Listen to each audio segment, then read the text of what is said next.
MSME sector देश की economy की बैकबोन, 45% डायरेक्ट एक्सपोर्ट और खेती के बाद दूसरा सबसे ज्यादा रोजगार देने वाला क्षेत्र। इस सेक्टर की अपनी क्या चैलेंजेस हैं, इसके क्या पोटेंशियल हैं और सरकार इसे अपनी प्राथमिकताओं में कहां रख रही है। मैनिफेस्टो से लेकर सरकार बन जाने के बाद तक बातें बहुत हुई हैं, लेकिन क्या यह सिर्फ रेटरिक है या इस सरकार से वाकई कुछ उम्मीदें की जा सकती हैं। इस खास कार्यक्रम में इसी पर हम करने वाले हैं चर्चा और इसके लिए हमारे साथ जुड़ रहे हैं खास मेहमान। हमारे साथ डॉक्टर एचपी कुमार साहब जुड़ रहे हैं, सीएमडी हैं एनएसआईसी के। अजय ठाकुर साहब इस चर्चा का हिस्सा हैं, हेड हैं बीएससी एसएमई के। राजीव चावला साहब फरीदाबाद स्मॉल इंडस्ट्री एसोसिएशन के भी हमारे साथ इस चर्चा का हिस्सा हैं, और पीयूष श्रीवास्तव जिन्होंने एमएसएमई सेक्टर के लिए पिछले 8 वर्षों से अथक कोशिशें की हैं और 20,000 से ज्यादा उद्यमियों से वो खुद मिल चुके हैं, वो भी हमारे साथ इस चर्चा का हिस्सा है। बहुत स्वागत है आपका। लेकिन सबसे पहले आइए देखें रिपोर्ट जो समझाएगी ये सेक्टर है क्या और इससे जुड़ी हुई बारीकियां क्या है। उम्मीदें छोटी या मंझोली नहीं होती, उम्मीदें तो बड़ी होती हैं। सूक्ष्म, छोटे और मंझोले उद्योगों को भी बड़ी उम्मीदें हैं देश की नई सरकार से। प्रधानमंत्री नरेंद्र मोदी से बड़ी उम्मीदें, और अच्छी बात यह है कि उम्मीदों की इस पोटली के भार को प्रधानमंत्री नरेंद्र मोदी ने अच्छी तरह से समझा। मोदी सरकार के विजन में इसकी स्पष्ट छाप दिखती है।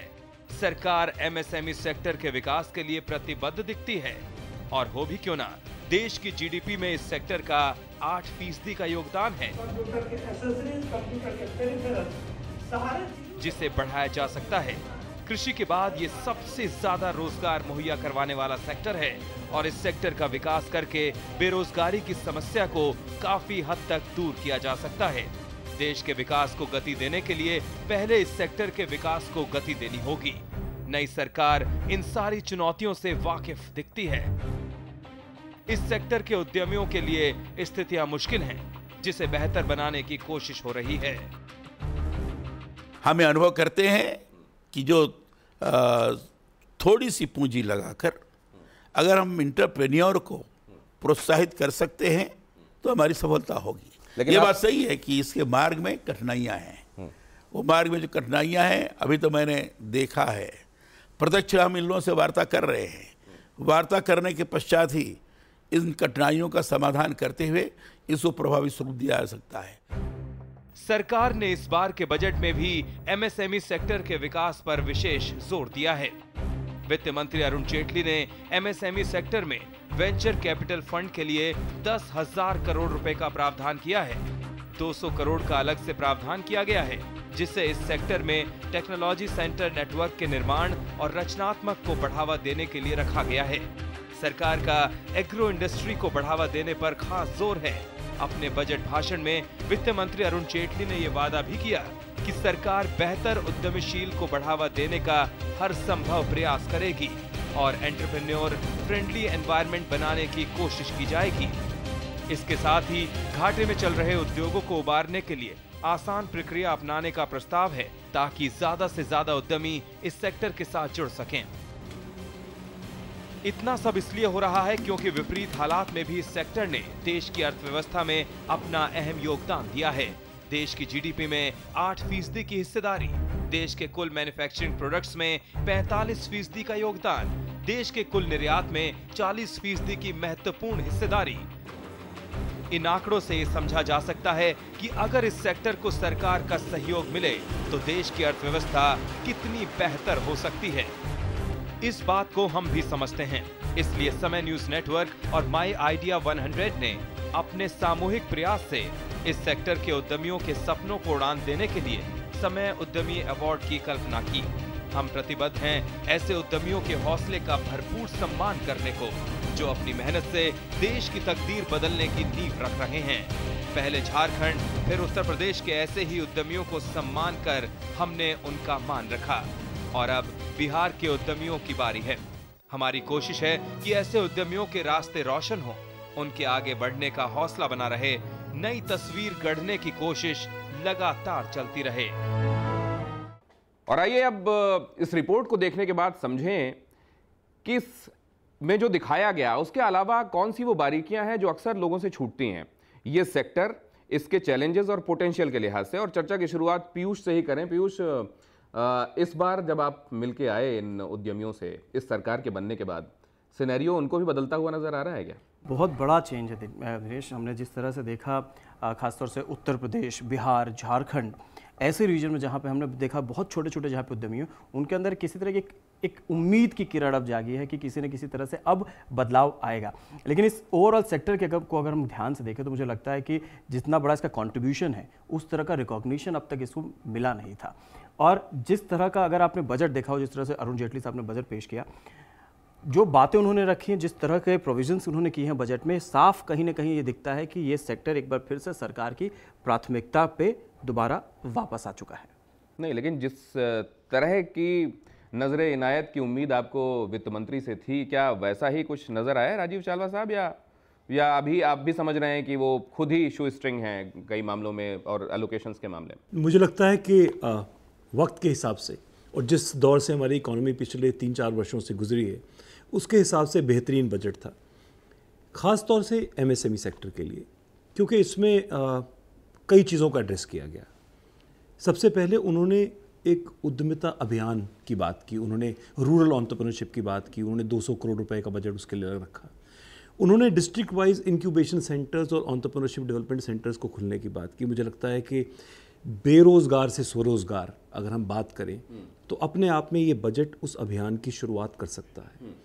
तीसरी चीज़ उन्होंने जो एड्रेस की, हालांकि उसमें मुझे अधूरी बात लगी, उन्होंने इन्वेस्टमेंट अलाउंस को 100 करोड़ रुपए से कम करके 25 करोड़ किया। मुझे लगता है कि इस चेंज से कुछ लोगों को फ़ायदा तो होगा, लेकिन माइक्रो और स्मॉल सेक्टर फिर बाहर हो गया। काश वो ये लिमिट 25 करोड़ की भी हटा देते तो एक माइक्रो या स्मॉल सेक्टर का उद्यमी भी निवेश करके इन्वेस्टमेंट माइक्रो और स्मॉल सेक्टर को फिर भी वैसी तवज्जो नहीं मिली। और अब क्योंकि चर्चा थोड़ी सी वार्म अप हो गई है तो हमारे सबसे मुअज़्ज़ज़ मेहमान डॉक्टर एचपी कुमार साहब, उनकी तरफ चलें। कुमार साहब, ये शुरुआत में दो तरह के ओपिनियन है इस बजट को लेकर, इस सरकार को लेकर, कि पहले ये दिख गया कि असल में आप जिस तरह की प्रोमिसेस करके आए थे आप वैसा कुछ करने वाले नहीं हैं, बहुत सारी बातें जो आपने कही थी वो रेटरिक हैं। और कई लोग ये समझ रहे हैं कि अभी ये शुरुआत है, उन्हें भी वक्त दिया जाए। पहले वालों को 10-10 साल मिले हैं, इनको 2 महीने 3 महीने में हम किसी तरह की धारणा क्यों बना रहे हैं? लेकिन आपको क्या लगा, इसमें झलक मिल रही है अच्छे दिनों की एमएसएमई सेक्टर के लिए भी, या अभी इंतजार करेंगे आप? देखिए, एमएसएमई सेक्टर के लिए तो ये एक बहुत ही आदर्श बजट मैं कहूँगा, क्योंकि जितनी भी मुख्य हमारी मांगें थी, मांगे से मतलब जितनी एक्सपेक्टेशंस थी एमएसएमई सेक्टर की, काफ़ी मात्रा में उनको एड्रेस किया गया है, काफ़ी संख्या में एड्रेस किया गया है। मैं 2 मुख्य विषय जो हैं इस पे बात करूँगा। एक तो नए रोजगार के अवसर पैदा करने के लिए एक वातावरण तैयार करना और उसके लिए कुछ सुविधाएं देना बजट के माध्यम से, और दूसरा जो वर्तमान में उद्योग चल रहे हैं एमएसएमई सेक्टर में, स्मॉल और मीडियम में, उनकी कैपेसिटी बिल्डिंग, उनकी ग्रोथ के लिए कुछ कार्य करना। तो मेरे विचार से ये दोनों इस बजट में एड्रेस्ड हैं। नए एंटरप्रेन्योरशिप के लिए मुख्य समस्या है इक्विटी देने की, सॉफ्ट लोन्स की या सेमी इक्विटी के माध्यम से, और एंटरप्रेन्योरशिप के डेवलपमेंट करने की, चाहे वो रूरल एरियाज में हो चाहे अर्बन एरियाज में हो। तो इन दोनों को एड्रेस किया गया है। यहाँ पे एक मेरा सवाल है दिनेश, अगर आप इजाज़त दें सर। ये एक इस बजट में एक अभी भी बड़ा सवाल बना हुआ है कि जो 10,000 करोड़ का फंड बनाया गया है स्टार्टअप्स को प्रमोट करने के लिए, आखिर उसका इस्तेमाल कैसे होगा और वो कैसे फ़ायदा पहुंचाएगा इस सेक्टर को? हम चाहेंगे कि आप बताएं इस पे। 10,000 करोड़ रुपए का फंड वो एंटरप्रेन्योरशिप वेंचर कैपिटल फंड के नाम से जाना जाएगा जी, जिसको उन्होंने बजट में भी ऐसे ही लिखा है। लेकिन सिडबी के पास ऑलरेडी ऐसा एक फंड है, अब वो पैसा अभी भी कैसे यूज हो रहा है सब जानते हैं। वो मॉडल चूंकि पूरी तरह से लागू नहीं हो पाया जी, इसलिए मेरे विचार से जो मैंने अध्ययन किया है और सुना भी है कि ये 10,000 करोड़ रुपए का फंड एक फंड ऑफ फंड्स होगा। फंड ऑफ फंड से मतलब फंड्स को फंड करने के लिए फंड बना है। ये लेवरेज करेगा प्राइवेट सेक्टर में वेंचर फंडिंग को बढ़ाने में। अगर कोई 500 करोड़ रुपए का वेंचर कैपिटल फंड आता है तो यहाँ से उसको कुछ अमाउंट में 500 करोड़, 200 करोड़, 300 करोड़ उसके मॉडल के ऊपर डिपेंड करता है। तो इससे क्या होगा, मल्टीप्लाई होगा, वेंचर फंडिंग का माहौल बनेगा। दूसरा, इसके साथ एक एग्जिट पॉलिसी लाने के लिए कहा गया है कि हम जो नियम हैं उसमें परिवर्तन करके एक एग्जिट पॉलिसी के लिए रूल्स बनाएंगे। अभी तक समस्या क्या है, वेंचर फंडिंग क्यों नहीं आ रही है देश में? वेंचर फंडिंग इसलिए नहीं आ रही कि वेंचर फंडिंग को जहाँ लगाएंगे उसका वैल्यूएशन कैसे होगा। अब अगर उसका एग्जिट रूट नहीं है तो वेंचर फंडिंग लगा के वो पर्सनल लेवल पे फिर वो एक्सप्लॉयटेशन की फीलिंग आती थी। तो बजट में ये भी एड्रेस किया गया है। तो एग्जिट होने से लिस्टिंग की संख्या बढ़ेगी, बीएसई के ऊपर, एनएसई के ऊपर, दोनों के ऊपर, और लिस्टिंग होने से उसका वैल्यूएशन हो पाएगा, एग्जिट हो पाएगा, तो वेंचर फंडिंग अपने आप बढ़ेगी। अब एक इशू था कि वेंचर फंडिंग को बढ़ाया कैसे जाए, उनको कुछ इंसेंटिवाइज किया जाएगा। तो ये 10,000 देखिए सवाल ये है कि मैं एक यंग एंटरप्रेन्योर हूँ मान लीजिए, और मैं कॉलेज से निकला हूँ या मैं कुछ समय की नौकरी करके निकला, मुझे अपना बिजनेस शुरू करना है, क्या ये फंड से ऐसे एंटरप्रेन्योर्स को फायदा मिलेगा? इस फंड से स्टार्टअप जो एंटरप्रेन्योर्स हैं, किसी भी तरह का स्टार्टअप करना चाहते हैं, और वो अगर वेंचर फंडिंग के द्वारा अप्रेस करके उस प्रोजेक्ट को अप्रूव किया जाता है, तो उससे फ़ायदा मिलेगा। सर एक और भी देखिए, 10,000 करोड़ का फंड कोई एक बॉडी तो देगी नहीं। अल्टीमेटली 10,000 करोड़ रुपए का फंड का मतलब है, अगर हमें एवरेज लगा लूँ कि हम अगर माइक्रो स्मॉल सेक्टर के वेंचर फंडिंग की बात कर रहे हैं और 1 करोड़ रुपया मान लीजिए, तो 10,000 यूनिट्स चाहिए। तो इसका मतलब ये हुआ कि ये फंड्स अल्टीमेटली बैंक्स के पास जाएगा। बैंक्स को भी अब वेंचर फंडिंग पर रिस्क टेकिंग एबिलिटीज पे केवल प्रोत्साहन, एसेट बेस्ड फंडिंग के बाद उनको cash flow based funding, direct funding के लिए हो सकता है गवर्नमेंट कोई इंस्टीट्यूशन न रखे, लेकिन अल्टीमेटली ये फंड डिफरेंट वेंचर फंड्स और बैंक्स के पास ही जाएगा, उसी के माध्यम से एंटरप्रेन्योर को मिलेगा। तो मैं ये कहना चाहता हूँ कि इसका बेनिफिट मुझे या एक स्टार्टअप एंटरप्रेन्योर को ज़रूर मिलेगा, बिकॉज किसी न किसी बैंक को अल्टीमेटली ये फंड ऑफ फंड्स फंडिंग कर रहा होगा। तो क्या ये जो चैलेंज था पहले फाइनेंस वाला, ये सुलझता हुआ दिखाई दे रहा है इस इनिशिएटिव के बाद ठाकुर साहब? देखिए, जहाँ तक हम सब लोग इस बात से सहमत हैं कि एमएसएमई जो है एक लार्जेस्ट जो जीडीपी में ग्रोथ है, वो तो बहुत बड़ी ज़रूरत वो पूरी तो करता ही है। जो सबसे बड़ी ज़रूरत पूरा करता है वो एम्प्लॉयमेंट जनरेशन का।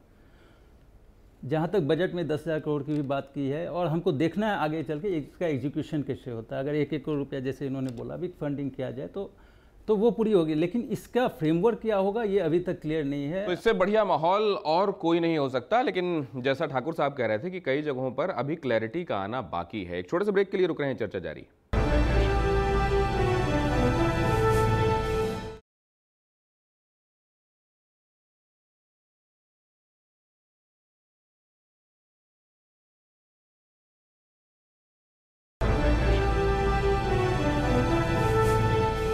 स्किल, स्केल और स्पीड, इस विजन को लेकर नरेंद्र मोदी की सरकार, एमएसएमई सेक्टर को इस मंत्र की बहुत ज़्यादा ज़रूरत है। और अभी तक के इनिशिएटिव क्या ये दिखा रहे हैं कि इस मंत्र को एमएसएमई सेक्टर में लागू किया जा सकेगा? क्या वो शुरुआत हो चुकी है कुमार साहब? देखिए, पहले जो स्किल के लिए कार्यक्रम बनाया गया था पूरे देश में, ये कहा गया कि 2022 तक 500 मिलियन लोगों को स्किल किया जाएगा, 50 करोड़ लोगों को। वो पूरी तरह से इम्प्लीमेंट नहीं हो पाया था, क्योंकि उसमें काफ़ी टारगेट्स में कमी थी, और जिस लेवल की स्किल होनी चाहिए वो भी नहीं थी। तो अभी बजट में मुझे खुशी हुई देख के कि स्किल इंडिया का एक नया प्रोग्राम लागू करने की बात कही गई है।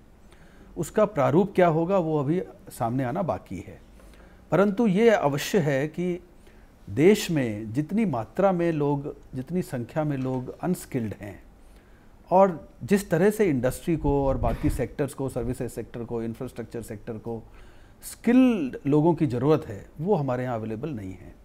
अब इसके लिए स्पेशलाइज्ड इंस्टीट्यूशंस को किस तरह से तैयार किया जाएगा, किस तरह की स्किल, क्योंकि स्किल्स के लिए यूनिफॉर्म सर्टिफिकेशन, यूनिफॉर्म करिकुलम, ये सब भी आवश्यक है। ऐसा नहीं है कि हम 2-2, 4-4 दिन की स्किल दे के और उनको कहें कि ये स्किल्ड हो गए हैं। तो मेरा ये समझना है कि बजट में जो स्किल इंडिया की एक बहुत शॉर्ट में बात की गई है, उसका तात्पर्य यही है कि हमें एक तो आवश्यकता है, दूसरा उसका प्रारूप बनाने की ज़रूरत है, तीसरा किस तरह से उसको हम 500 मिलियन या 50 करोड़ लोगों को हम 2022 तक पूरा कर पाएंगे, ये एक प्रोग्राम डेवलप करने की। इसमें एक चीज़ मैं थोड़ा सा और क्लियरिटी चाहूँगा।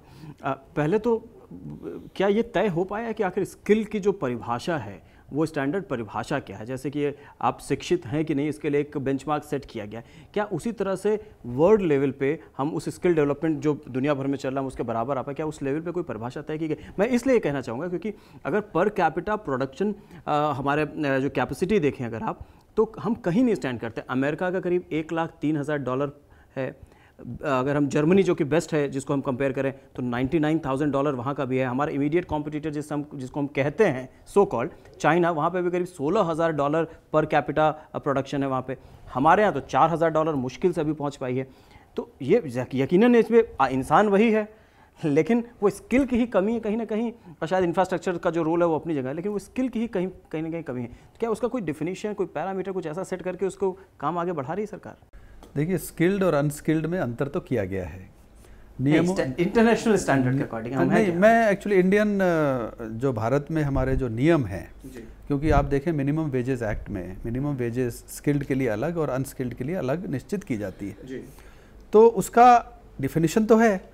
अब उसका डेफिनेशन इस तरह से है कि स्किल्ड के लिए एक मान्यता प्राप्त सेंटर से उसको सर्टिफाइड होना चाहिए।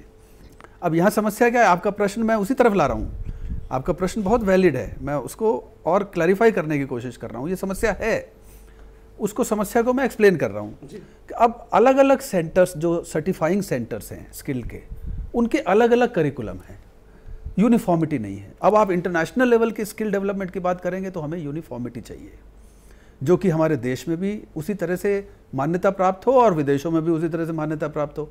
तो ये काम अभी करने की आवश्यकता है। क्या वर्क रेडी स्किल डेवलप की जा सकेगी? स्किल डेवलपमेंट की बातें हो रही हैं, लेकिन सिर्फ ये ओरिएंटेशन के लेवल पर काम करेंगी और फिर उसी तरह जैसे नए लोग किसी दूसरी इंडस्ट्री में जाने के बाद खुद को ट्रेन करते हैं और वो ओरिएंटेशन ट्रेनिंग में बदलता है, कई जगहों पर इंटर्नशिप की और वाइल स्टडिंग एकेडमिक्स के दौरान, क्योंकि ये तो फिर भी एकेडमिक्स का ही एक हिस्सा होगा जब आप स्किल इम्पार्ट कर रहे हैं, सिखा रहे हैं, लेकिन क्या ये असल में वर्क रेडी स्किल जिसकी बात पीयूष कर रहे हैं ये तभी हासिल होगी जब आप इंडस्ट्री में जाएंगे? तो फिर उसका तोड़ क्या है? बहरहाल ये सिर्फ एक छोटी सी समस्या है, एक छोटा सा चैलेंज है इस इंडस्ट्री का, और भी कई चैलेंजेस हैं। एक छोटे से ब्रेक के बाद हाजिर होते हैं।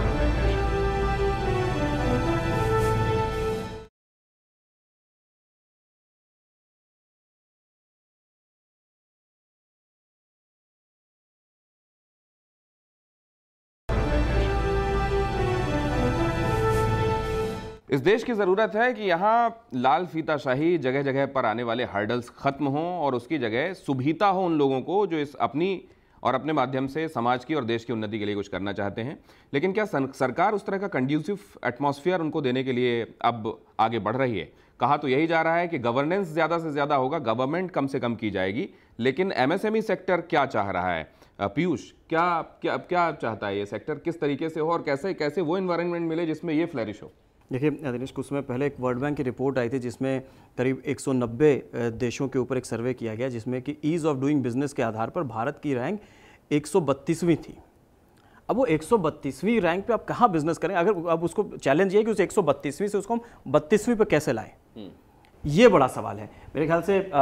डॉक्टर कुमार और चावला साहब, अब चावला साहब खुद एक एंटरप्रेन्योर हैं, तो ये बताएंगे आखिर उतना वो दिक्कत आती कहाँ पे? देखिए, किसी भी उद्यमी को एक इकोसिस्टम के लिए 5 मुख्य चीज़ें। पहली, ईज ऑफ एंट्री, और कितने रजिस्ट्रेशंस कराने पड़ते हैं किसी भी उद्यमी को बिजनेस करने के लिए। दूसरी चीज़ है जो बहुत इंपॉर्टेंट है कि राइट इंफ्रास्ट्रक्चर, आप उसको समय पे बिजली, पानी और ज़मीन दे सकें। तीसरी चीज़ है रिसोर्सेज, जिसमें कि क्रेडिट और स्किल की बात हो रही है कि उनको कितनी जल्दी रिसोर्स मिलते हैं। चौथी बड़ी इंपॉर्टेंट चीज़ है कि अब जो बिज़नेस लग गया उसे हम कैसे सस्टेनेबल बना सकें, उसको क्या इंसेंटिवाइज करें, उसको मॉडर्न मशीनरी के लिए क्या हम इंसेंटिव दें। और पांचवी चीज़ है पाथ, उसको रास्ता कैसे दिखाएं। मुझे लगता है कि ये पांचों चीज़ें बड़ी इंपॉर्टेंट हैं। आज ईज़ ऑफ बिज़नेस करना भारत में बहुत आसान नहीं है आज, बल्कि नया कंपनी बिल बना है, उसमें स्मॉल इंडस्ट्रीज़ के लिए, स्पेशली जो प्राइवेट लिमिटेड कंपनीज है, बहुत ही मुश्किल हो गया है। तो मुझे लगता है कि वो एक इशू, एक एरिया रह गया है जो इस गवर्नमेंट को एड्रेस करना होगा।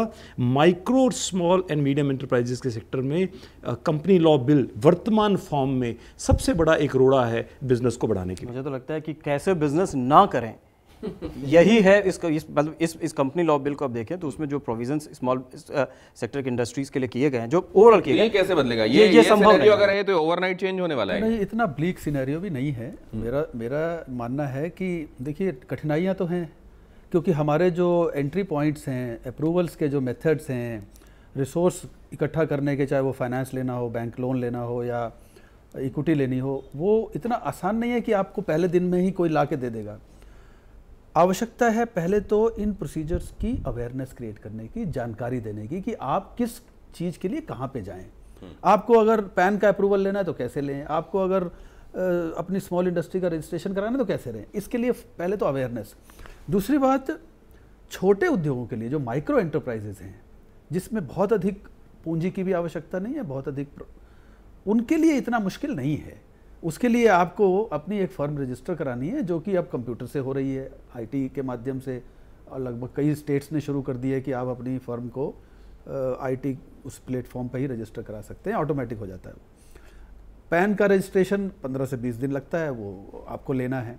सेल्स टैक्स या लोकल जो म्यूनिसिपल टैक्सेस के लिए रजिस्ट्रेशन कराना है। और इसके बाद बैंकों को जो गवर्नमेंट की तरफ से डायरेक्शंस दिए गए हैं कि प्रायोरिटी सेक्टर लेंडिंग में लघु उद्योगों के लिए प्रायोरिटी पे क्रेडिट दें, वो ये देखिए इंस्ट्रक्शंस हैं या जो भी गाइडलाइंस हैं वो क्लियर हैं। आवश्यकता है उसके इम्प्लीमेंटेशन में लगने वाली डिले। ये एक बात तो मेरी अपनी जिज्ञासा भी है ठाकुर साहब कि क्या ये जो ई रेवोल्यूशन पर जोर दिया जा रहा है, क्या इससे भी इस सेक्टर की बहुत सारी मुश्किलें आसान होने वाली? मेरे ख्याल से मुश्किलें तो आसान हो रही है। जैसे हम डिजिटाइजेशन या रिवॉल्यूशन के तरफ जा रहे हैं लास्ट 4-5 सालों से, तो मैं भी डॉक्टर कुमार से पूरी तरह से सहमत हूँ कि इतनी ब्लिक नहीं है। और हमारा एक इनर्सिया होता है कोई भी चेंज लाने के लिए। इनफैक्ट जो गवर्नमेंट है वो बैलेंस करना चाहती है डॉक्यूमेंटेशन पेपर वर्क पे और साथ ही साथ में doing business, ease of doing business के प्रति।